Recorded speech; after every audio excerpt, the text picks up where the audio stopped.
के जाने के बाद भी किसी का जीवन बचा सकता है, तो क्या आप ऐसा फैसला लेना चाहेंगे? आपका एक संकल्प और किसी की जिंदगी बच सकती है, किसी के जीवन का सहारा लौटाया जा सकता है, किसी के जीवन को रोशन किया जा सकता है। हम बात कर रहे हैं अंगदान की। क्या होती है ये प्रक्रिया और कैसे इसे सरल और सुगम बनाया जा रहा है, आज हम जानेंगे विशेषज्ञों से। नमस्कार, टोटल हेल्थ के organ donation and I donation के इस विशेष एपिसोड में आप सभी का स्वागत है। मैं हूं किरण भारद्वाज।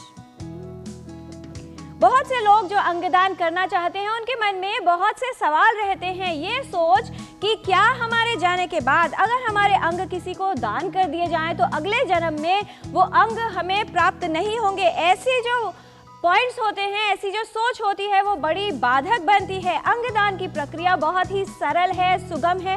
किस तरह से की जाती है ये विशेषज्ञ आपको समझाएंगे। क्या है अंगदान का महत्व और कितनी जरूरी है हर व्यक्ति की इस सोच को बदलना और उनको अंगदान के विषय में प्रेरित करना, ये समझने की आवश्यकता है, क्योंकि अंगदान को महादान भी कहा जाता है। आपका एक संकल्प किसी का जीवन दान हो सकता है, किसी के जीवन को बचा सकता है। किस प्रकार से किया जा सकता है अंगदान? अगर आप अंगदान करना चाहते हैं तो इसके लिए आपको करना क्या है, ये विशेषज्ञों से समझने की आवश्यकता है। अंगदान के लिए बहुत सी जानकारी उपलब्ध है और कई माध्यम भी हैं। अंगदान करना कितना और क्यों महत्वपूर्ण है, ये आज हम समझेंगे विशेषज्ञों से, क्योंकि अंगदान कई तरह के अंगों का हो सकता है, कई स्थितियों में हो सकता है। जीवित व्यक्ति से कौन से अंग लिए जा सकते हैं, यानी कौन से वो ऑर्गन्स हैं जिनको कोई लाइव डोनर भी डोनेट कर सकता है और वो किसी दूसरे के काम आ सकते हैं। वहीं पर कुछ अंग ऐसे होते हैं जो कैडेवरिक डोनर से लिए जाते हैं, यानी मृत्यु के उपरांत लिए जाते हैं। मृत्यु के बाद कितने समय के अंदर, यानी वो टाइम ड्यूरेशन क्या होनी चाहिए जिसमें किसी व्यक्ति का कॉर्निया लिया जा सकता है, उसे समझने की कोशिश करेंगे कि अगर किसी को आई डोनेट करनी है तो उसके लिए प्रक्रिया कैसे होनी चाहिए और किन सावधानियों का पालन करना है। ब्रेन डेथ क्या स्थिति होती है? कहा जाता है कि अगर व्यक्ति कार्डियक अरेस्ट उसको हो जाता है या कार्डियक डेथ होती है, उससे पहले की स्थिति अगर ब्रेन डेथ है, तो क्या उस समय पर व्यक्ति के अंगदान किए जा सकते हैं? क्या भूमिका होती है और क्या संबंध है इसका अंगदान से? किस तरह से ये तय किया जाता है कि व्यक्ति ब्रेन डेड हो गया है? अंगदान का फैसला कौन ले सकता है? क्या खुद व्यक्ति या फिर उसका परिवार?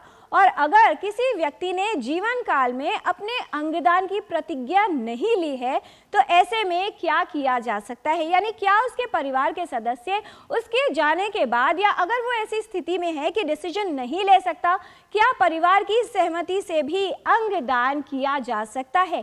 ये विशेषज्ञ आपको समझाएंगे और साथ ही ये भी बताएंगे कि ऐसी स्थिति में कौन कौन से अंग उस व्यक्ति से लिए जा सकते हैं। अंगदान की प्रक्रिया पूरी तरह से हम समझेंगे। अंगदान की पूरी प्रक्रिया कितनी सुरक्षित है, कितनी व्यवस्थित है, कितनी ट्रांसपेरेंट है, और जो लिया गया अंग है वो सही व्यक्ति तक सही तरीके से कैसे पहुंचाया जाता है, वो भी एक लिमिटेड टाइम ड्यूरेशन में, जिससे वो अंग सही रहे, सुरक्षित रहे और उस व्यक्ति के काम आ सके। ये तमाम प्रक्रिया विशेषज्ञों द्वारा समझाई जाएगी। साथ ही ये भी जानेंगे कि क्या अंगदानकर्ता से प्राप्त अंग किसी में भी प्रत्यारोपित किया जा सकता है या उसके लिए किसी खास प्रकार की मैचिंग की आवश्यकता होती है।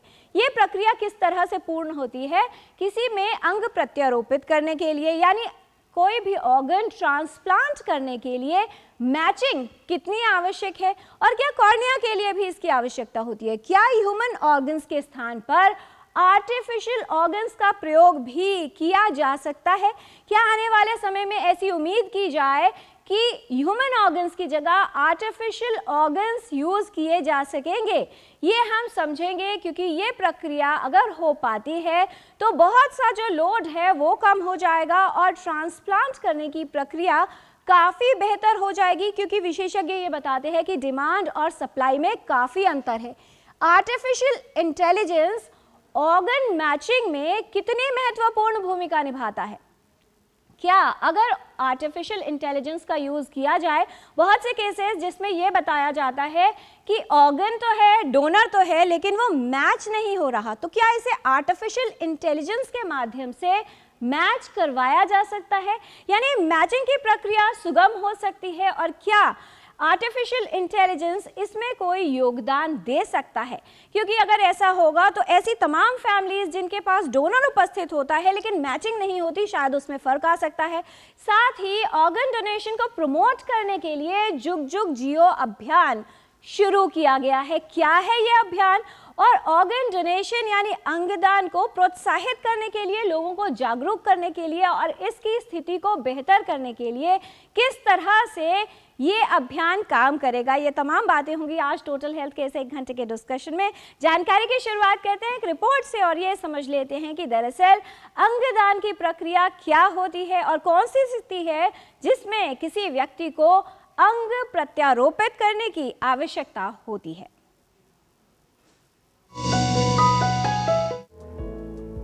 हमारे जाने के बाद भी हमारे अंग किसी जरूरतमंद के जीवन में आशा की किरण ला सकते हैं। यही है अंगदान, एक ऐसा महादान जो किसी के जीवन को दूसरा मौका दे सकता है। अंगदान एक ऐसी प्रक्रिया है जिसमें एक व्यक्ति से स्वस्थ अंग लेकर किसी अन्य व्यक्ति के शरीर में प्रत्यारोपित किए जाते हैं। इस कार्य के लिए दाता के शरीर से दान किए हुए अंग को शल्य क्रिया द्वारा निकाला जाता है। अंगदान 2 तरह से हो सकता है। पहला, जीवित व्यक्ति द्वारा अंगदान और दूसरा, व्यक्ति के मस्तिष्क मृत्यु के बाद। जीवित अंगदान में किसी भी व्यक्ति के किडनीज या पैनक्रियाज का कुछ भाग या फिर जिगर लिया जा सकता है और कई ऐसे अंग हैं जो व्यक्ति की मृत्यु के बाद लिए जाते हैं। हृदय, गुर्दे, किडनी, फेफड़े, लिवर, पैनक्रियाज और आंतों का अंगदान किया जा सकता है, जो किसी जरूरतमंद रोगी के लिए जीवन रक्षक सिद्ध हो सकता है। वहीं नेत्रदान के जरिए कॉर्निया का उपयोग कर दृष्टिहीन व्यक्ति की दृष्टि लौटाई जा सकती है, जिसमें कॉर्निया की किसी बीमारी या कॉर्निया को क्षति के कारण दृष्टिहीनता आई हो।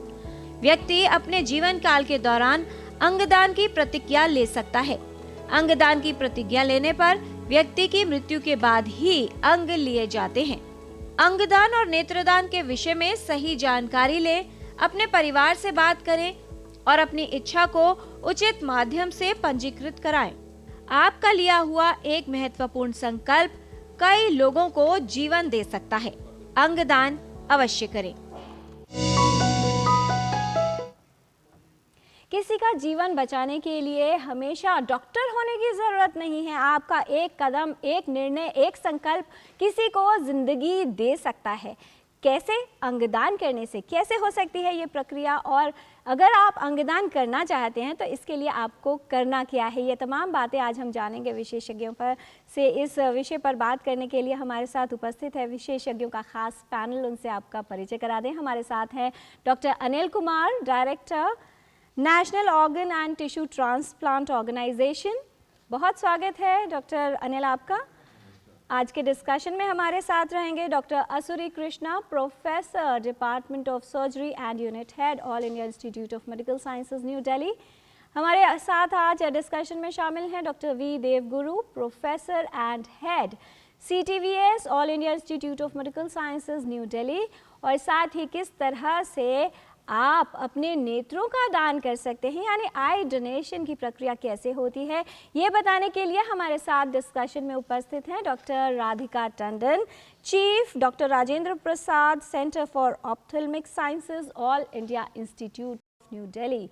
बहुत स्वागत है डॉक्टर राधिका टंडन आपका। आज का जो विषय है वो हम सभी से संबंधित है, क्योंकि अंग की आवश्यकता किसी की परिवार में किसी भी सदस्य को हो सकती है और हम सबकी ये जिम्मेदारी है कि हम संकल्प लें, प्रतिज्ञा लें अंगदान की। प्रतिज्ञा कैसे ले सकते हैं ये विशेषज्ञ आपको बताएंगे। इस विषय से संबंधित कोई भी प्रश्न अगर आप पूछना चाहते हैं तो आप हमारे इन नंबर्स पर कॉल कर सकते हैं। 011 है दिल्ली का STD कोड जो आपको लगाना है, नंबर है 2309-7648, 2309-7671 एंड 2309-7655। आप अपने प्रश्न ईमेल भी कर सकते हैं ddnewstotalhealth@gmail.com पर। तो आइए समझते हैं कि कितना महत्वपूर्ण है अंगदान करना और किस तरह से कितने ही लोगों के जीवन को बचा सकता है, उनकी ज़िंदगियों को रोशन कर सकता है आपका एक संकल्प।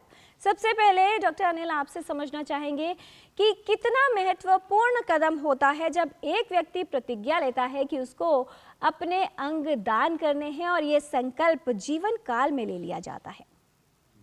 नमस्कार। ये बहुत महत्वपूर्ण होता है कि हम जब भी एक व्यक्ति संकल्प लेता है तो उससे क्या होता है कि एक होप जागृत होती है कि बहुत सारे जो परिवार वेट कर रहे हैं ऑर्गन डोनर्स की, और जिनके परिवार में कोई देने वाला नहीं है और उनको ऑर्गन चाहिए, और बहुत से अंग ऐसे हैं जो कि मृत्यु उपरांत ही दान हो सकते हैं, जैसे कि हृदय का दान है, लंग्स का दान है। तो सिर्फ जो जीवित व्यक्ति है वो या तो एक किडनी दे पाता है या वो लिवर का एक हिस्सा दे पाता है।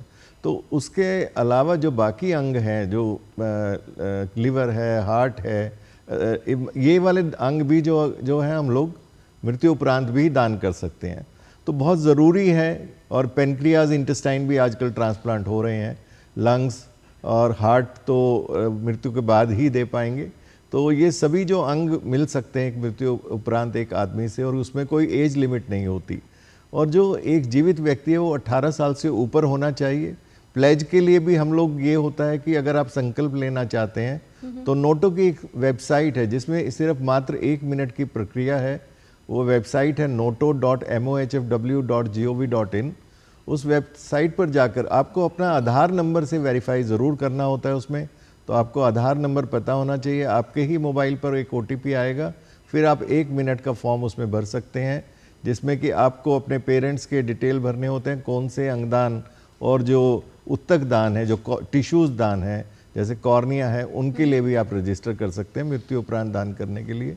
तो ये क्योंकि गैप बहुत ज़्यादा है तो इसलिए अंगदान के लिए जितने भी लोग आगे आएंगे, जितने प्लेज करेंगे, तो उतने ही जो परिवार जो सफ़र कर रहे हैं उनकी होप जो है बढ़ती है।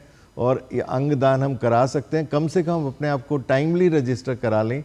और इसके बाद खाली रजिस्टर कराना ही ज़रूरी नहीं है, परिवार को बताना भी बहुत ज़रूरी है कि परिवार ही आपकी जो ये अंगदान की जो आपने एक संकल्प लेते हैं जो डिजिटल माध्यम से, जो खाली 1 मिनट की प्रक्रिया है, और आपका जो डोनर कार्ड है आपके मोबाइल पे उसी समय जनरेट होकर आपकी फ़ोटो के साथ में वहाँ पे जनरेट हो जाता है।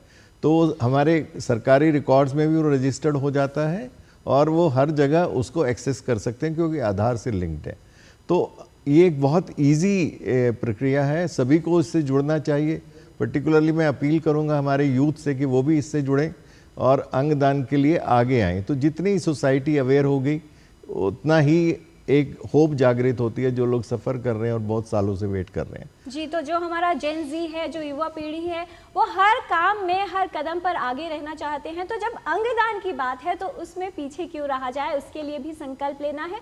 और न सिर्फ आपको, अपने फैमिली मेम्बर्स को भी समझाइए, उनको अपने साथ लेकर आइए कि ज़्यादा से ज़्यादा लोग अंगदान कर सके। डॉक्टर राधिका टंडन, 25 अगस्त से हम लोग राष्ट्रीय नेत्रदान पखवाड़ा यानी नेशनल आई डोनेशन फोर्टनाइट मनाने जा रहे हैं। इस तरह के जो इनिशिएटिव्स हैं कितना काम करते हैं जो अंगदान या नेत्रदान की प्रक्रिया है उसको बढ़ाने में, लोगों को मोटिवेट करने में, जागरूक करने के लिए? नमस्कार, थैंक यू, आपने ये बहुत अच्छा सवाल पूछा। एक किस्म की ये जो ड्राइव या जानकारी फैलाने की एफर्ट होती है, ये इस पखवाड़े के दौरान थोड़ा सा स्टेप अप हो जाता है। दूसरी चीज़, पब्लिक को ये नाइस मैसेज जाता है कि ये गवर्नमेंट की तरफ से है और मिनिस्ट्री ऑफ हेल्थ और फैमिली वेलफेयर इसको प्रमोट कर रहा है, तो इससे बहुत इम्पोर्टेंट मैसेज जाता है कि ये अच्छा कार्य है, इसमें कोई परेशान होने की बात नहीं है। और ऐसे मैसेज जाने से सब लोग जो इसमें जुड़े हुए हैं, आई बैंक्स, कॉर्नियल ट्रांसप्लांट सर्जन, सबको प्रोत्साहन मिलता है कि इस दौरान वो अपनी एफर्ट्स बढ़ाए कि ये नेत्रदान के विषय में तरह तरह के प्रोग्राम्स करें, स्कूल्स में, पोस्टर कंपटीशन, कॉलेजेस में एंड जनरल पब्लिक में। दूसरा, इस पखवाड़े के दौरान जो डोनर्स हैं जिन्होंने डोनेट कर ऑलरेडी करे हुए हैं, ये भी कोशिश की जाती है कि उनकी तरफ हम हाथ बढ़ाएं और उनको थोड़ा सा हम रिकग्निशन दें। उन्होंने ऑलरेडी ये नोबल कार्य करा हुआ है, उन्होंने अपने नज़दीकी रिश्तेदारों की आइज़ डोनेट करी है। बहुत दुख की बात है कि उनके परिवार में कोई ऐसा उनके नज़दीकी रिश्तेदार का देहांत हुआ, पर एक किस्म का सुकून मिलता है कि फिर उनके नेत्रदान के ज़रिए उनकी दृष्टि किसी और के काम आ रही है। तो ये आई फील अच्छा एक्टिविटी है कि पखवाड़े के दौरान ये नेत्रदान पखवाड़ा मनाया जाता है और इसका है डेफिनेट बेनिफिट। और नेत्रदान का काम और ये जानकारी फैलाना ऑल द ईयर राउंड होता ही रहता है, पर इस टाइम पे थोड़ा सा उस पे ज़्यादा एफर्ट लगाने से एक किस्म का माहौल बनता है कि अच्छा काम है, उसको सपोर्ट करना चाहिए। जी, डॉक्टर देवगुरु, कार्यक्रम के शुरुआत में ही एक ईमेल आ गया है। राजेंद्र जी का ईमेल है, वो ये पूछ रहे हैं कि उनके फादर लगभग 15 दिन से कोमा में हैं, ये बताया गया है। क्या ऐसी स्थिति में भी ऑर्गन डोनेट किए जा सकते हैं? हम ये ज़रूर चाहेंगे कि बहुत सारे लोगों को कन्फ्यूजन होता है कि कार्डियक डेथ क्या है, ब्रेन डेथ क्या होती है, और एक ये स्थिति जो इन्होंने बोला है कि कोमा की स्थिति, ये समझा दें कि क्या स्थितियाँ हैं और क्या स्थिति में भी व्यक्ति के ऑर्गन्स डोनेट किए जा सकते हैं। नमस्ते। फादर का अभी कोमा में, पहले चेक करना पड़ता है रिवर्सिबल डैमेज हुआ, इरिवर्सिबल। कभी कभी चीज़ में वापस आ सकते होश में, वो नहीं आ रहे हैं तो डॉक्टर डिसाइड करेंगे ब्रेन डेथ हो चुका है, ब्रेन स्टेम रिफ्लेक्सेस नहीं है। वो 2 पैनल डॉक्टर्स आएंगे, डिसाइड करेंगे, उसके बाद गैप देंगे, उसके बाद फिर से चेक करेंगे, 6 घंटे के बाद फिर से चेक करेंगे, फिर डिक्लेयर करेंगे ब्रेन डेथ हो गया। उसके बाद लगभग पता चलता है वापस ही नहीं आएगा, ब्रेन वापस नहीं आएगा, लंग, हार्ट, बाकी किडनी सब फंक्शन में है। इस स्थिति में आप डिसीजन ले सकते और डोनेट करने के लिए। ब्रेन डेथ मतलब ब्रेन वापस नहीं आएगा, इरिवर्सिबल डैमेज हो चुका है, वापस नहीं आएगा, but heart and lung, kidney सारा फंक्शन में है। कार्डियक डेथ मीन्स हार्ट बंद हो चुका है और सर्कुलेशन बंद हो गया, उस स्थिति में भी डोनेट कर सकते हैं, but usually it's called cadaver donation, but sometimes we can donate immediately. Death हो चुका है, immediately donate कर सकते हैं, DCD डोनर बोलते हैं, एकदम तुरंत हार्ट और लंग सारा ऑर्गन्स निकाल सकते फिर दे सकते। ऐसे DCD डोनर आने के बाद ऑर्गन्स का नंबर बढ़ेगा देने में। जी, तो ब्रेन स्टेम डेथ वो स्थिति है जिसमें मस्तिष्क की मृत्यु हो चुकी है, लेकिन बाकी ऑर्गन्स क्योंकि काम कर रहे हैं, क्योंकि दूसरी मशीन्स पर या वेंटिलेटर पर व्यक्ति को रखा जाता है, तो उस स्थिति में व्यक्ति के जो ऑर्गन्स हैं वो डोनेट किए जा सकते हैं, ऑर्गन सुरक्षित हैं। और यही वो समय है, क्योंकि संवेदनशील स्थिति होती है परिवार के लिए, लेकिन ऐसे में एक संकट जो है वो कई लोगों के जीवन को बदल सकता है। इस पर विचार करने की आवश्यकता है। डॉक्टर कृष्णा, जो किडनी का डोनेशन होता है वो आमतौर पर लाइव डोनर से लिया जाता है और मैक्सिमम टाइम्स जो है फैमिली के ही कोई मेंबर्स जो है वो डोनेट करते हैं। बहुत सारे केसेस में ये स्थिति सामने आती है कि डोनर तो है, फैमिली में ही मौजूद है, लेकिन मैचिंग नहीं हो पा रही। क्या है ये HLA मैचिंग, या ऑर्गन डोनेट करने से या ट्रांसप्लांट करने से पहले मैचिंग की आवश्यकता क्यों होती है? देखिए, अगर आप देखा जाए तो एक ऑर्गन डोनेशन में आप दूसरे व्यक्ति का ऑर्गन एक व्यक्ति में लगा रहे हैं, तो आपकी बॉडी उसको एक फॉरेन बॉडी की तरह मानती है और उसको रिजेक्ट करने के चांसेस होते हैं। तो इन सब को ओवरकम करने के लिए बहुत सारे तरीके होते हैं। उसमें से एक बहुत इंपॉर्टेंट स्टेप होता है मैचिंग। मैचिंग से ये होता है कि आपका ब्लड ग्रुप मैच करा जाता है, एक पार्ट होता है जिसे कहते हैं HLA मैचिंग, वो करी जाती है, और क्रॉस मैचिंग करी जाती है। तो इससे मैचिंग से जितना दो ऑर्गन्स के बीच में मैचिंग होती है उतना उसका चांस होता है, कम चांस होता है रिजेक्ट होने का, और उतना चांस होता है कि वो ऑर्गन्स ज़्यादा से ज़्यादा चलेगा। हालांकि हम जो प्रेजेंट सिनेरियो में है, हमारे पास इतने सारे ड्रग और इतने अच्छे इम्यूनोसप्रेशंस आ गए हैं कि हम जो ब्लड ग्रुप अलग अलग वाले ब्लड ग्रुप है उनको भी हम ट्रांसप्लांट कर सकते हैं और उनके भी रिजल्ट काफ़ी अच्छे आ गए हैं। क्रॉस मैचिंग की बहुत ज़्यादा ज़रूरत है। और दूसरा इंपॉर्टेंट चीज़ है कि किडनी डोनेशन जैसे आपको बताया गया कि लिविंग से भी हो सकती है और मृत्युपरांत भी हो सकती है। जो लिविंग डोनेशन वाले होते हैं उनका रिजल्ट ज़्यादा बेटर होते हैं कंपेयर टू दैट मृत्युपरांत, बट हालांकि देश दुनिया भर में देखा जाए तो मृत्युपरांत जो डोनेशन होता है सबसे ज़्यादा होता है, बट इंडिया अकेली जगह है जहाँ पर लिविंग डोनेशन ज़्यादा होता है। ऑलमोस्ट 90% जो किडनी डोनेशन होते हैं वो लिविंग डोनेशन है।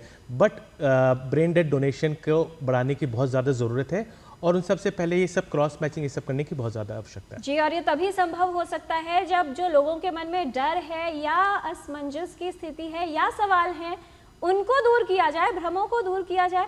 डॉक्टर अनिल, क्या किया जा रहा है जो पूरी प्रक्रिया है उसको ट्रांसपेरेंट बनाने के लिए और ये समझाने के लिए कि इसमें गलती की गुंजाइश लगभग ना के बराबर है?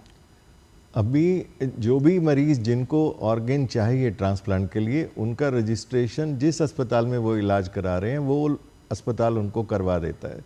तो हर एक पूरी वेटिंग लिस्ट तैयार हो गई है राष्ट्र के स्तर पर। तो वो नेशनल जो वेटिंग लिस्ट है आज की डेट में उसकी जो संख्या है 1 लाख क्रॉस कर गई है। तो ये पूरे जो सरकार के जो जितने गवर्नमेंट के और प्राइवेट के जितने भी अस्पताल हैं जिनको भी अंगों की ज़रूरत है, ऐसे मरीजों की संख्या लगभग हर 20 मिनट में एक मरीज ऐड हो जाता है वेटिंग लिस्ट में। और क्या ये पूरी जो लिस्ट है वो सेंट्रलाइज्ड है? ये यानी सेंट्रलाइज्ड देश के किसी भी कोने में होगा उससे कनेक्ट किया जा सकता है? बिल्कुल, उसको कनेक्ट किया जा सकता है। तो ये पूरी प्रक्रिया, उसमें वेटिंग लिस्ट वो जिस अस्पताल के थ्रू रजिस्टर हुआ है उस अस्पताल में भी उसका क्या नंबर है, उस राज्य में उसका क्या नंबर है, उस पूरे रीजन में क्या नंबर है, उसके बाद उसका पूरे राष्ट्र स्तर पे क्या नंबर है। तो ये पूरा देखा गया है क्योंकि बहुत से ऑर्गन जो है जैसे हार्ट है, लंग्स हैं, वो राष्ट्र स्तर पर भी आकर के आवंटित होते हैं। तो वो वाली वेटिंग लिस्ट भी नंबर हमें चाहिए होता है। तो पूरी एक डिजिटल प्रोसेस के थ्रू और एक यूनिक आईडी, नोटो आईडी जिसको बोलते हैं, हर मरीज की एक नोटो आईडी होती है। तो ऐसे ही जब डोनर डोनेट करता है, कोई भी डोनेट करता है, किसी भी जगह से डोनेट करता है, तो उसका भी जो एक इन्फॉर्मेशन है जो हमारी राज्य संस्था है जिसको सोटो बोलते हैं, नोटो के हर राज्य में सोटो बन गई है, तो उन सोटो को इन्फॉर्मेशन आ जाती है। फिर वो वेटिंग लिस्ट चेक करता है सोटो कि किस अस्पताल में डोनेशन हुआ है। पहले उनके यहाँ मरीज देखे जाते हैं जो वेटिंग लिस्ट में हैं, लेकिन वहाँ भी वेटिंग लिस्ट के हिसाब से ही होता है। और ये पूरी क्योंकि कंप्यूटराइज्ड व्यवस्था है और आधार से भी इसको जोड़ दिया गया है, तो इसमें कोई भी छेड़छाड़ की गुंजाइश और पूरा सिक्योर्ड एक ही प्रत्यारोपण सॉफ्टवेयर अभी भारत सरकार ने अभी 3 अगस्त को लॉन्च किया है, जिसमें कि इस सॉफ्टवेयर में आधार भी जोड़ दिया गया है, जिससे कि एक यूनिक आइडेंटिटी हर डोनर की और हर जो पेशेंट है वेटिंग लिस्ट में उसको एक यूनिक आइडेंटिटी मिल जाती है, ताकि वो एक ट्रांसपेरेंट प्रक्रिया के तहत उसका एक इलाज हो। जो जिसको पहले ज़रूरत है, जो पहले लिस्ट में जुड़ा है, तो उनको पहले अंग आवंटित हो। लेकिन सबसे बड़ा इस वेटिंग लिस्ट तो बढ़ती जा रही है, लेकिन हमें अपने अंगदान को बढ़ाने की ज़रूरत है और उसके लिए सभी को इस मुहिम जो हम लोग चला रहे हैं अंगदान की, उससे जुड़ने की ज़रूरत है।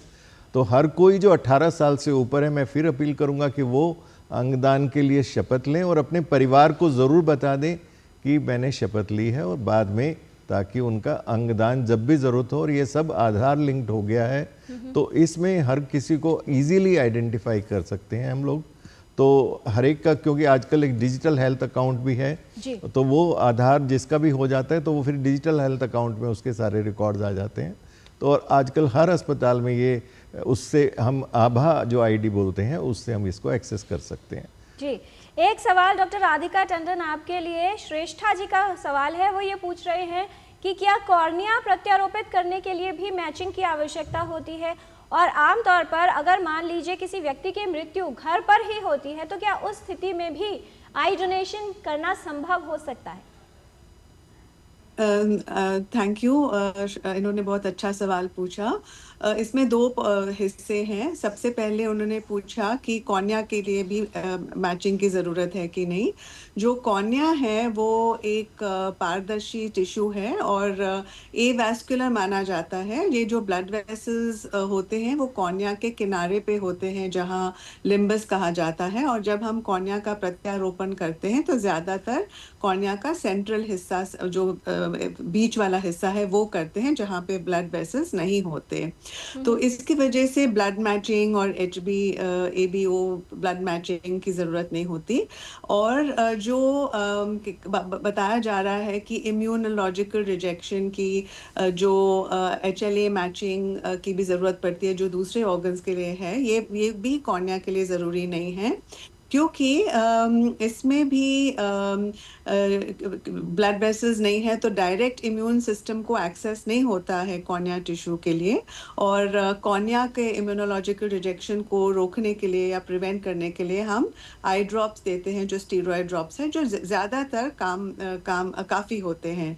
तो कॉर्निया को उस लेवल की मैचिंग की नहीं ज़रूरत होती जैसे अभी किडनी, हार्ट, लिवर के लिए बताया गया।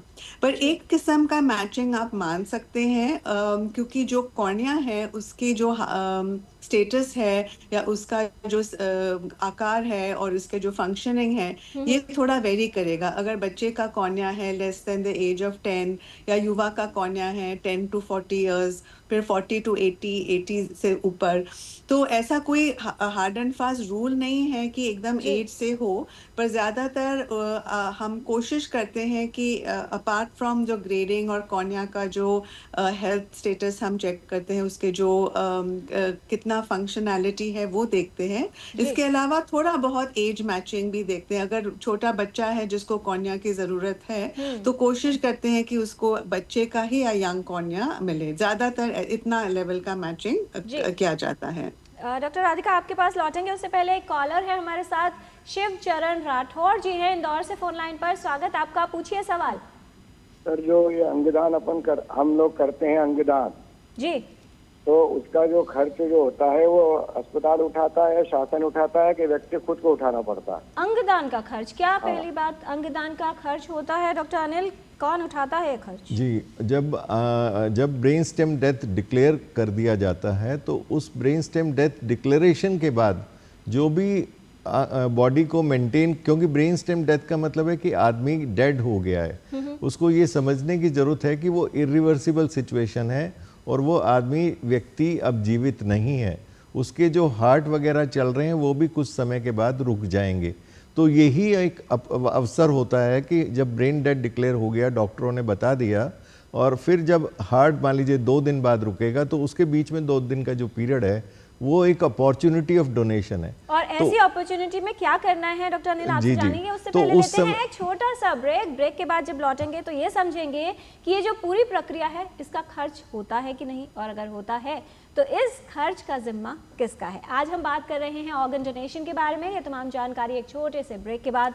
आप देखते रहिए टोटल हेल्थ।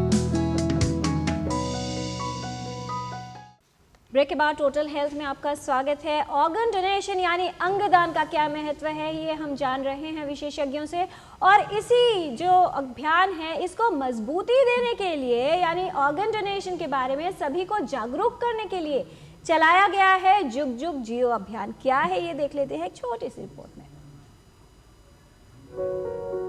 जुग जुग जियो अभियान एक ऐसा अभियान जो इस आशीर्वाद को केवल शब्दों तक सीमित नहीं रखता, बल्कि अंगदान के माध्यम से इसे किसी के जीवन की नई शुरुआत बनाने का संदेश देता है। आपका दिल किसी और के सीने में धड़क सकता है, आपकी आंखें किसी और की दुनिया रोशन कर सकती हैं, और आपके अंग कई जिंदगियों में सांस बनकर जी सकते हैं। क्योंकि अंगदान का निर्णय केवल आपका नहीं होता, ये आपके परिवार की जानकारी और सहमति से ही पूरा हो सकता है। आइए जुग जुग जियो अभियान से जुड़िए, क्योंकि जुग जुग जियो अभियान सबसे सुंदर आशीर्वाद वही है जिसे हम किसी और के जीवन की सच्चाई बना सकें।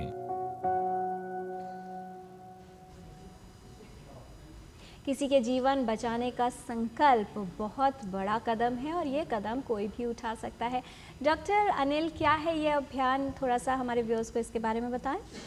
ये अभियान अभी 3 अगस्त से शुरू किया गया है, जुग जुग जियो अभियान, और इसमें सभी भारत सरकार के जो मंत्रालय हैं और जो डिपार्टमेंट्स हैं और सभी राज्य सरकारें इसमें बढ़ चढ़ के हिस्सा ले रही हैं। और इसमें एक जुग जुग जियो एक आशीर्वाद, आप सभी जानते हैं कि एक आशीर्वाद होता है जो सदियों से देते रहे जो हैं, सदियों से हमारी परंपरा रही, और बहुत हमारे सभी के घरों में ये एक हम लोग बोलते हैं जब भी कि जुग जुग जियो। तो इसमें आशीर्वाद ही छुपा है कि जो अंग दाता है, जिसके अंग दान किए जा रहे हैं, वो दुनिया से तो जा रहा है, लेकिन उसके ये सारे अंग बहुत सारे लोगों में जीवित रहते हैं। तो ये आशीर्वाद उस आदमी के लिए भी है जो मृत्यु को प्राप्त हो चुका है, और लेकिन उसके अंग अभी भी बहुत सारे लोगों में जीवित हैं और बहुत सारे जीवन को चला रहे हैं आगे। तो एक इस तरह से हम लोग देखते हैं कि कई किडनी ऐसी हैं जो अभी 105 साल की किडनी हो गई है और अभी भी चल रही है। तो इस तरह के जो वो जो जीवन को चला रहे हैं, तो ये एक आशीर्वाद उस दाता के लिए भी है कि उसके इतने सारे अंग अलग अलग बॉडीज़ में जीवन दे रहे हैं। और ये आशीर्वाद उन परिवारों के लिए भी है जिनके घर में इस तरह के पेशेंट्स थे, जो कि अंग जिनके खराब हो चुके थे और उनके आज अंग स्वस्थ हैं, और वो अपने खाली उस व्यक्ति को ही उससे एक जीवन दान नहीं मिला, उससे पूरे परिवार को एक तरह से जीवन दान मिला। तो उनके लिए भी एक ये जुग जुग जियो एक बड़ा सटीक बनता है कि उनके लिए भी एक पूरा आशीर्वाद है। तो अंगदान एक बड़ा आशीर्वाद के रूप में दाता के लिए भी और प्राप्तकर्ता के लिए भी एक पूरा आशीर्वाद है। और उसी आशीर्वाद को भारत सरकार ने एक अभियान के तौर पे सभी को जोड़ने के लिए इसको मुहिम को चलाया है, और इसमें सभी लोग आगे बढ़ बढ़ के आ रहे हैं। और ये जो हमारे आदरणीय प्रधानमंत्री जी ने भी कई बार अपने मन की बात में बोला है कि एक अंगदाता 8 व्यक्तियों तक की जान को बचा सकता है, और सभी को इसमें जुड़ना चाहिए। और अभी तो अंग के अलावा cornea donation, skin donation, skin से भी जान बच रही हैं। तो बहुत सारे बच्चे जो जल जाते हैं, जो जीवित नहीं अदरवाइज रह पाते, तो उनको भी हम स्किन के डोनेशन से दान बचा पा रहे हैं। तो उस तरह के बोन्स के डोनेशन भी हो रहे हैं। तो अंगों के अलावा अभी टिश्यूज डोनेशन भी पूरा एक तरह से बढ़ता जा रहा है। तो सभी लोग एक जो हमारे व्यूअर का कॉल था कॉस्ट को लेकर, उस पर क्या कहना चाहेंगे? हाँ, जो कॉस्ट जो मेंटेन करते हैं, जब मैंने बताया कि जैसे ही ब्रेन डेथ डिक्लेयर हो जाता है तो डोनर के परिवार के ऊपर कोई भी चार्ज उसका नहीं लगाया जा सकता मेंटेन करने का। तो ब्रेन डेथ जब चाहे प्राइवेट अस्पताल में भी अगर ऐसा अंग दान करने वाला व्यक्ति है जिसको कि ब्रेन डेथ डिक्लेयर कर रहे हैं, और वो परिवार अगर उसका अंगदान के लिए आगे आता है, तो जब ब्रेन डेथ डिक्लेयर करने के बाद चाहे वो 2 दिन रहे चाहे 3 दिन रहे, तो जब तक उसकी अंगदान की प्रक्रिया पूरी होती है तब तक कोई उसकी बिलिंग डोनर के परिवार के ऊपर नहीं हो सकती। या तो उसको राज्य सरकारें देती हैं, या वो अस्पताल बियर करता है, या जिनको अंग दिए जाएंगे उनके भी लोग इसको रेसिपिएंट्स जो होते हैं तो वो भी बियर कर सकते हैं। और अगर भारत के किसी गवर्नमेंट अस्पताल में अगर वो अंग आता है तो मेंटेनेंस कॉस्ट भारत सरकार भी उसमें अंग के लिए देती है। तो मेंटेनेंस कॉस्ट का भी भारत सरकार का प्रोग्राम के तहत में वो दी जाती है, चाहे प्राइवेट अस्पताल में भी। तो डोनर के परिवार के ऊपर उसका कॉस्ट का कोई खर्चा नहीं आता, और इसमें निश्चित रूप से डोनर की बल्कि कुछ ना कुछ एक तरह से उनको सम्मान एक दिया जाता है, और एक पूरा ट्रिब्यूट के फॉर्म में उसको लिया जाता है। तो कोई भी डोनर को उसमें घबराने की ज़रूरत नहीं है। अंगदान जब भी हो, घर में भी मृत्यु हो, तो आप जो एक राष्ट्रीय हेल्पलाइन नंबर है वो भी मैं बता देता हूँ आपके माध्यम से मैम, कि 1800114770 या 1800114770। तो ये 24/7 हेल्पलाइन नंबर है। तो जो भी कोई अंगदान के लिए जानकारी या कोई भी फ़ोन करना हो तो या जानकारी देनी हो, या अंगदान कराना हो, या कॉर्निया डोनेशन कराना हो घर से, या स्किन डोनेशन कराना हो, तो आप इस पे कॉल कर सकते हैं कभी भी जी। और ये हेल्पलाइन नंबर्स और जो नोटो की वेबसाइट है वो सारी डिटेल हमारे प्रोग्राम में भी लगातार फ्लैश की जा रही है। आप उसको नोट कर सकते हैं, वहाँ कांटेक्ट कर सकते हैं और ये पता कर सकते हैं कि अगर आप अंगदान करना चाहते हैं तो इसकी प्रक्रिया के लिए आपको करना क्या है। डॉक्टर कृष्णा, जो मैचिंग की बात है उसके अंदर क्या नई टेक्नोलॉजी, आर्टिफिशियल इंटेलिजेंस ये भी काम कर सकता है? जो गैप आता है कि यानी फैमिली में डोनर है लेकिन मैचिंग नहीं हो रही। देखिए, AI का तो आजकल इस्तेमाल हर एक जगह हो रहा है, और क्रॉस मैचिंग में भी इसका बढ़ चढ़ के इस्तेमाल हो रहा है। अगर आप वेस्टर्न कंट्रीज़ में देखें इसका काफ़ी इस्तेमाल हो रहा है, जिसको एक कहते हैं वर्चुअल क्रॉस मैचिंग, जिसमें आपको ब्लड का मैचिंग की ज़रूरत नहीं है, आपके पास ऑलरेडी एंटीबॉडी पैनल्स पड़े होते हैं और उससे आप वर्चुअली मैच कर सकते हैं और आपके रिजल्ट जल्दी आ जाते हैं और जो ट्रांसप्लांट की प्रक्रिया है वो भी जल्दी हो जाती है। दूसरा, एक जैसे आपने एक सवाल पूछा कि आपके पास डोनर है लेकिन वो आपके साथ मैच नहीं कर रहा, बहुत सारे तरीके हैं जिससे वो डोनेशन को सक्सेसफुल करा जा सकता है। एक तरीका होता है कि जो एक भी इनकम्पैटिबल जो मैचिंग कहते हैं उसको करा जा सकता है, जिसमें आपको बहुत सारे दवाइयाँ देनी पड़ती हैं, 3-4 हफ्ते का प्रिपरेशन होता है, उसके बाद करा जाता है। दूसरा तरीका होता है जो आजकल काफ़ी उसको लोग इंपॉर्टेंस दे रहे हैं, swap transplant.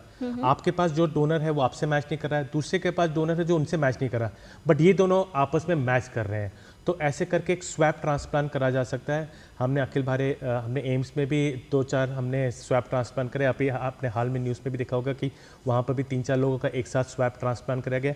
I think so Noto भी इस पे काफ़ी काम करे कि एक स्वैप ट्रांसप्लांट रजिस्ट्री भी बनाई जा सके जिससे डोनेशन बढ़ाई जा सके। जी, तो नई तकनीकें बहुत हद तक सहायक हो रही हैं, सक्सेसफुल कर रही हैं जो लोग डोनेट करना चाहते हैं उनके लिए, और जिनको ट्रांसप्लांट किया जाना है उनकी मैचिंग करने में, जिससे प्रक्रिया सरल हो सके। डॉक्टर देवगुरु, हार्ट ट्रांसप्लांट की बात की जाए तो कितना समय होता है लगभग? एक बार हार्ट रिट्रीव किया गया कितने समय में दूसरे व्यक्ति में प्रत्यारोपित हो जाना चाहिए? सबसे अच्छा होगा कम से कम समय लेते हैं तो मैक्सिमम 4 घंटे ले सकते हैं। दूसरा सिटी से वापस आने के लिए पेशेंट कोल्ड स्टोरेज में लेके आते हैं, पहले से उसका कोल्ड स्टोरेज में लेके आते हैं, फिर लेके आते हैं दूसरा जगह को। इस स्थिति में मैक्सिमम टाइम 4 आवर्स बेटर है। If patient is young patient है, डोनर अच्छा है, फिट है, फिर थोड़ा सा लंबा खींच सकते हैं, बट डोनर का उम्र ज़्यादा है, फिर कम और हार्ट फंक्शन थोड़ा सा कमज़ोर है, फिर इतना जल्दी ट्रांसप्लांट कर सकते उतना जल्दी करना है। जी, डॉक्टर राधिका टंडन, किसी व्यक्ति को अगर ज़रूरत है कॉर्निया की, आजकल के मीडियम्स के द्वारा यानी जो नई तकनीकें आई हैं, कितने समय तक उसको रखा जा सकता है सेफली, और एक कॉर्निया कितने लोगों के लिए यूज़ किया जा सकता है? तो जो कॉर्नियल प्रिजर्वेशन मीडियम है उससे कॉर्निया को प्रिजर्व कर सकते हैं 10 से 14 दिन, 2 हफ्ते तक इन अंडर रेफ्रिजरेशन। तो पर ज़्यादातर हम कोशिश करते हैं कि विद इन 4-5 डेज़ ही वो ट्रांसप्लांट हो। पर मीडियम के ज़रिए ये बेनिफिट होता है कि अगर किसी दूर जगह पे डोनेशन हुआ है और वहाँ पे सूटेबल रेसिपिएंट नहीं है तो फिर ये कहीं और पे शिफ्ट कर सकते हैं। दूसरा, कभी कभी हो जाता है कि जिस रेसिपिएंट को लगना है, कोई चाहे कोई बच्चा हो, उस टाइम उसको ज़ुकाम खांसी है तो उसको जनरल एनेस्थीसिया नहीं दे सकते, पर डोनर बच्चा है तो फिर हम प्रेफर करेंगे कि 3-4 दिन रेसिपिएंट को स्टेबलाइज करके तब ट्रांसप्लांट कर सकते हैं। पहले ऐसे मीडियम में 2 या 3 दिन समय ही मिलता था, तो ये 10 से 14 दिन का समय बहुत हेल्पफुल है। पहले भी एक क्वेश्चन आया था जो छूट गया था, वो डोनेशन घर पे हो सकता है कि नहीं। डॉक्टर अनिल ने अच्छे से बताया कि हेल्पलाइन को फ़ोन करके नज़दीकी आई बैंक की टीम घर पे भी आ सकती है। राइट। टोटल हेल्थ में आज हम बात कर रहे हैं ऑर्गन डोनेशन के बारे में। विशेषज्ञों का खास पैनल हमारे साथ, doctor Anil Kumar, doctor V Devguru, doctor Krishna Asuri और डॉक्टर राधिका टंडन। कुछ और जानकारी लेते हैं विशेषज्ञों से रैपिड फायर क्वेश्चंस राउंड के माध्यम से।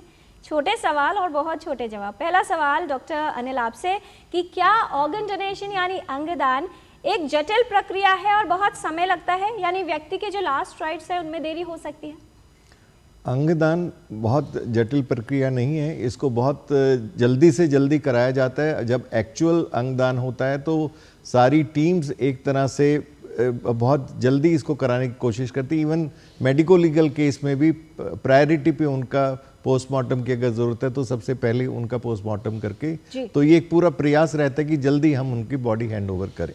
तो ऐसा कोई जटिल प्रक्रिया नहीं है, बिल्कुल सरल प्रक्रिया। ज़्यादा समय लगता है।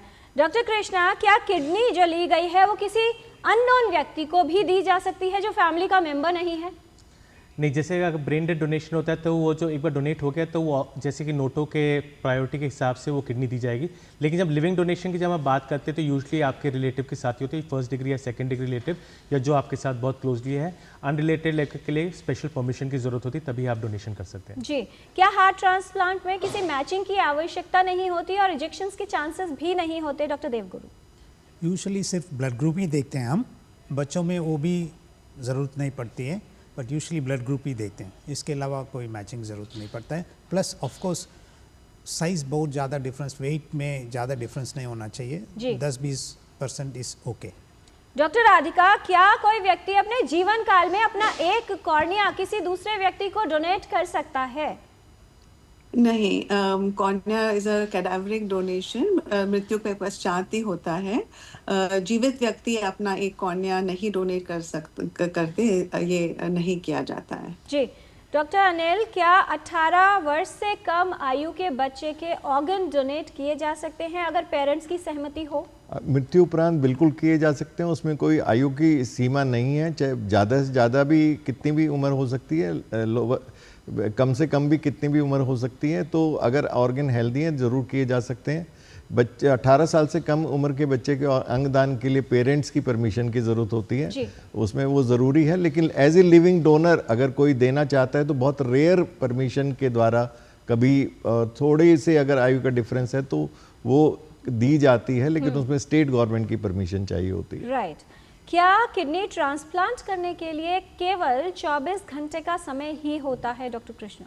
हाँ, अगर आप ब्रेन डेड डोनेशन के बाद देखें तो यूजुअली हमारे पास 24 आवर्स का टाइम होता है, बट आजकल टेक्नोलॉजी बढ़ गई है, हमारे पास मशीन है, लाइफ पोर्ट मशीन जैसे कहते हैं, जिससे हम किडनीज को और ज़्यादा लंबे टाइम तक मेंटेन कर सकते हैं और 24 से 36 घंटे तक भी हम ट्रांसप्लांट कर सकते हैं। जी डॉक्टर देवगुरु, अगर किसी को कोलेस्ट्रॉल हाई है, हार्ट डिजीज़ है, वाल्व डिफेक्ट है या बीपी की समस्या है, तो क्या उस स्थिति में उसका हार्ट डोनेट किया जा सकता है? यूजुअली 40 साल के उम्र के बाद सीटी एंजियोग्राफी करते हैं, कोरोनरी आर्टरी डिजीज़ ये नहीं देखते हैं। वाल्व रिपेयरेबल हो सकते, कर सकते usually, otherwise major valve problem जो एक्सेप्ट नहीं करते। जी डॉक्टर राधिका, क्या किसी बच्चे का कॉर्निया किसी बड़े में या बड़े का कॉर्निया बच्चे में लगाया जा सकता है? वैसे लगाया जा सकता है, ऐसे कोई बाधा नहीं है। और जैसे एक कॉर्निया एक से ज़्यादा व्यक्ति को भी स्प्लिट करके लगाया जा सकता है, तो ऐसे भी वो कॉर्निया को एडजस्ट किया जाता है। ज़्यादातर कोशिश करते हैं कि पेशेंट की स्थिति और कॉर्निया की स्थिति को देख के वो अलॉट करता है, पर ऐसे कोई रिस्ट्रिक्शन नहीं है। जी, अगर कोई ऑर्गन डोनेशन करना चाहता है तो कहाँ संपर्क करे? अगर उसको ऑनलाइन की जानकारी नहीं है, काफ़ी वृद्ध से होते हैं, तो क्या किया जाए डॉक्टर अनिल? हाँ, वो हमारी हेल्पलाइन जो नंबर मैं पहले भी बता चुका हूँ, उस पर 24 घंटे कभी भी कॉल करके, तो जो हमारा स्टाफ ड्यूटी पर होता है तो वो उनको उसका प्रोसेस पूरा समझा देगा और ऑनलाइन भी उनको करा देगा। क्योंकि ये आधार से लिंक्ड है तो OTP उन्हीं के मोबाइल पर जाएगा, तो वो अगर वो शेयर करेंगे तो वो भी हो सकता है, लेकिन हम अगर उन्हें समझाएंगे तो वो कोई भी उनके परिवार का व्यक्ति उसको रजिस्टर करा सकता है। जी, एक बार किडनी का ट्रांसप्लांट हो जाए तो रिजेक्शन के चांसेस कितने होते हैं, और अगर रिजेक्शन हो जाए तो क्या दोबारा ट्रांसप्लांटेशन की प्रक्रिया हो सकती है डॉक्टर कृष्णा? देखिए, आजकल के प्रेजेंट जो मेडिकेशंस और इम्यूनोसप्रेशन है और वेल क्रॉस मैच अगर किडनी है तो रिजेक्शन रेट बहुत कम होता है, लेस देन 5% रिजेक्शन रेट होता है, और किडनी आपके ऑलमोस्ट 15 से 20 साल तक चल सकती है। एक किडनी के फेल होने के बाद दूसरी किडनी लग सकती है, दूसरी किडनी के फेल होने के बाद तीसरी भी लग सकती है, उस तीसरी के बाद चौथी भी लग सकती है। तो किडनी ट्रांसप्लांट में ये फ़ायदा है कि आप 2 या सेकंड, थर्ड, फोर्थ ट्रांसप्लांट भी कर सकते हैं, बट ऑब्वियसली जितने नंबर ऑफ ट्रांसप्लांट बढ़ते हैं उतने उसकी जो लाइफ है वो कम होती जाती है। किसी व्यक्ति को ब्रेन डेड कैसे घोषित किया जाता है, यानी कितने समय में और कितने डॉक्टर्स की team? Doctor Devguru, usually 2 people are required, neurologist आते हैं, वो डिसाइड करते हैं ब्रेन डेड हो गया नहीं। उसके बाद उस टाइम ब्रेन डेथ के टाइम भी मरीज का टेम्परेचर सब कुछ नॉर्मल होना चाहिए, उसके बाद ही डिसाइड करते हैं ब्रेन डेथ हो गया। वन सर्टिफिकेशन होने के बाद टाइम मिलता है ट्रांसप्लांट कोऑर्डिनेटर को बात करने के लिए, उसके बाद सेकेंड टाइम 6 घंटे के बाद फिर से डिसाइड करेंगे, चेक करेंगे और वापस तो नहीं आ रहे हैं, फिर ब्रेन स्टेम रिफ्लेक्सेस सब करके डिसाइड करते हैं, फिर सर्टिफिकेशन करते हैं ब्रेन डेथ हो गया। राइट। डॉक्टर राधिका, किसी को रिफ्रैक्टिव एरर हो यानी नज़र दोष हो, नज़र कमज़ोर है, कैटरैक्ट, ग्लूकोमा है या लेजर सर्जरी हुई है, कौन सी अवस्था में आई डोनेशन नहीं किया जाता? ये सारी स्थितियों में आई डोनेशन किया जा सकता है। अगर लेसिक सर्जरी भी हो तब भी वो आई डोनेशन हो सकता है, क्योंकि वो लेसिक सर्जरी में जो इसका कॉर्निया का अंदर का लेयर है, जो एंडोथेलियम कहते हैं, वो अगर हेल्दी हो तो वो जो न्यू आधुनिक तरीके से एंडोथेलियल ट्रांसप्लांट, सिर्फ अंदर का लेयर ट्रांसप्लांट करते हैं, उसके लिए यूज़ किया जा सकता है। और वो बाकी का हिस्सा कॉर्निया पैच ग्राफ्ट और इमरजेंसी सर्जरीज के लिए भी यूज़ करते हैं। तो इनमें से कोई भी कॉन्ट्राइंडिकेशन नहीं है डोनेशन के लिए। डॉक्टर अनिल, अगर किसी ने अपने लाइफ टाइम में ऑर्गन्स प्लेज नहीं किए हैं तो क्या ऑप्शन है? उसमें भी परिवार एक ये डिसीजन ले सकता है उनके लिए भी। जब मृत्यु अगर किसी की ऐसे व्यक्ति की होती है जिसने प्लेज नहीं किया है, तो भी परिवार के पास ये एक राइट होता है कि वो उसके अंगदान कर सकते हैं, जब तक कि उसने व्यक्ति ने अगर जीवन काल में अपना एक्सप्रेस किया कि मेरे अंगदान ना किए जाए, तो परिवार नहीं डिसीजन लेगा। लेकिन अगर उसने कोई ऐसी ना उसमें ऑब्जेक्शन रेज किया है तो परिवार उसके लिए डिसीजन ना उसने रजिस्टर किया है तो भी परिवार डिसीजन ले सकता है। यानी परिवार की सहमति से अंगदान किया जा सकता है। डॉक्टर कृष्णा, आने वाले समय में आर्टिफिशियल ऑर्गन्स कितने यूजफुल होते देखे जा सकते हैं? देखिए, अगर आर्टिफिशियल ऑर्गन्स आ गए जो वैसे ही फंक्शन करे जैसे हम चाहते हैं, तो ऑब्वियसली ऑर्गन डोनेशन की फिर बात ही नहीं आएगी। बट मुझे लगता है अभी हम काफ़ी उससे दूर हैं। आपने सुना होगा कि रिसेंटली अमेरिका में एक जानवर से किडनी का करा गया, वो थोड़े दिन चली, लेकिन फिर भी अभी हमको उसमें और एडवांसमेंट की ज़रूरत है। और मुझे लगता है कि आज से 10 साल या 20 साल या 25 साल में हम ऐसे सिचुएशन में होंगे जब हमको लिविंग ऑर्गन नहीं और आर्टिफिशियल ऑर्गन्स पे भी हम काम चला पाएंगे। डॉक्टर देवगुरु, क्या संदेश देना चाहेंगे उन तमाम लोगों को जो ऑर्गन डोनेट तो करना चाहते हैं लेकिन थोड़ी सी हिचकिचाहट भी होती है कि क्या होगा, कैसे होगा, जाएं कि नहीं? और बहुत से लोग ये सोचते हैं कि अगर इस जीवन में अंग दान किया तो शायद अगले जन्म में बिना उस अंग के पैदा होंगे। क्या संदेश देना चाहेंगे आप? वो तो गलतफहमी है, बट ऑर्गन डोनेशन सबसे अच्छा चीज़ है। आप सोच सकते मरीज़ का ऑर्गन दे रहे हैं, वो ऑर्गन किसी और के रूप में जी रहे हैं। सो ऐसे सोच में डोनेट करेंगे तो सबसे अच्छा होगा। डॉक्टर कृष्णा, आपका संदेश हमारे व्यूअर्स के लिए? अंगदान करें क्योंकि ये महादान है और अमर रहे। जी। डॉक्टर अनिल, क्या कहना चाहेंगे, कैसे अपना योगदान सभी दे सकते हैं? हिचकिचाहट को छोड़कर न सिर्फ जागरूक हो खुद, बल्कि आसपास के लोगों को भी इस अभियान में, इस मुहिम में और इस अच्छे काम में, या ये कहें कि पुण्य के काम में शामिल किया जाए। हम ये कहते हैं कि मृत्यु तो अवश्यम भावी है, पर क्या मृत्यु के बाद भी जीवन संभव है? और ये बिल्कुल संभव है अगर आप अंगदान से जुड़ेंगे। और हम उन अंगों को क्यों तो दफनाएं, क्यों उनको जलाएं, क्यों ना हम दान करके दूसरों का जीवन बचाएं।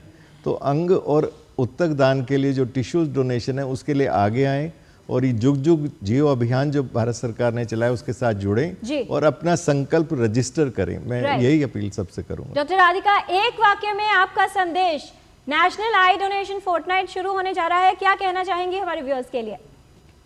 मैं कहूँगी कि नेत्रदान, महादान और जो हमारे हेल्थ केयर प्रोफेशनल्स हैं वो हॉस्पिटल कॉर्निया रिट्रीवल प्रोग्राम को भी प्रमोट करते हैं। तो अगर किसी का हॉस्पिटल में किसी बीमारी से हो जाता है देहांत, तो परिवार वालों को कह सकते हैं, को प्रोत्साहित कर सकते हैं कि वो पूछे कि क्या कॉर्निया डोनेशन हो सकता है। बहुत धन्यवाद इस तमाम जानकारी के लिए doctor Radhika Tandon, doctor V Devguru, doctor Krishna Asuri और डॉक्टर अनिल कुमार, आप सभी का। विस्तार से विशेषज्ञों ने बताया है कि किस तरह से आप अपना योगदान दे सकते हैं, अंगदान में भूमिका निभा सकते हैं। याद रखिए, एक क्लिक से ट्रेंड नहीं बदलता, लेकिन आपका एक संकल्प, एक निर्णय किसी का पूरा जीवन जरूर बदल सकता है। Donate organ, save life. जाते जाते अपने जीवन का एक अंश अवश्य छोड़ जाइए, किसी के लिए जीवन की पहचान छोड़ जाइए, अपने जीवन में अंगदान का संकल्प अपनाइए। आज के कार्यक्रम में इतना ही। हमारी पूरी टीम को दीजिए अनुमति। नमस्कार।